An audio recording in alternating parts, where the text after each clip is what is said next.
പിതാവിൻ്റെയും പുത്രൻ്റെയും പരിശുദ്ധാത്മാവിൻ്റെയും നാമത്തിൽ ആമേൻ. എൻ്റെ പ്രിയപ്പെട്ടവരെ, ഇന്ന് നവംബർ 13 വ്യാഴാഴ്ച. കർത്താവേ, നിന്റെ ഉന്നതമായ നാമത്തിന് സ്തോത്രം ചെയ്യുന്നു. കർത്താവേ, നിന്റെ വിശുദ്ധ പൗരോഹിത്യത്തെ മഹത്വപ്പെടുത്തണമേ. കർത്താവേ, സഭയിലുള്ള സാന്നിധ്യം പ്രകടമാക്കണമേ. 39 വർഷം ഞാൻ അർപ്പിച്ച കൃപാന്റെ യുഗതിയാൽ കൃപാസ്ഥാനത്താറെ ജീവനോടെ പ്രത്യക്ഷപ്പെട്ട പരിശുദ്ധ അമ്മയുടെ മാധ്യസ്ഥത്താൽ പിതാവിൻ്റെയും പുത്രൻ്റെയും പരിശുദ്ധാത്മാവിൻ്റെ നാമത്തിൽ ഞാൻ നിങ്ങളെ ആശീർവദിക്കുന്നു. ഈ മക്കളുടെ ഡോക്യുമെൻറ്റുകളെല്ലാം ഞാൻ ആശ്രയിച്ച് പ്രാർത്ഥിക്കണേ ചെയ്യേ. പലരുടെയും കൈകളിൽ അതില്ല എങ്കിലും ഡോക്യുമെൻറ്റുകൾ നിങ്ങൾ മനസ്സിൽ ഓർക്കുക. ചില ഹോൾ ടിക്കറ്റ് ആകാം, ചിലപ്പോൾ വീടിൻ്റെ പ്രമാണമാകാം, ചിലപ്പോൾ ലോൺ എടുക്കാൻ വേണ്ടിയുള്ള ശ്രമമാകാം,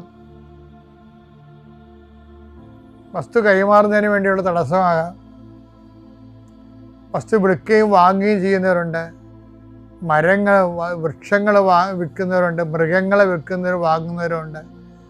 ആ എല്ലാ മേഖലകളും ചെറിയ ചെറിയ കമ്പൗണ്ടങ്ങൾ കൊണ്ടും വലിയ ഏജൻസികൾ കൊണ്ടും ജീവിക്കുന്നവരുണ്ട്.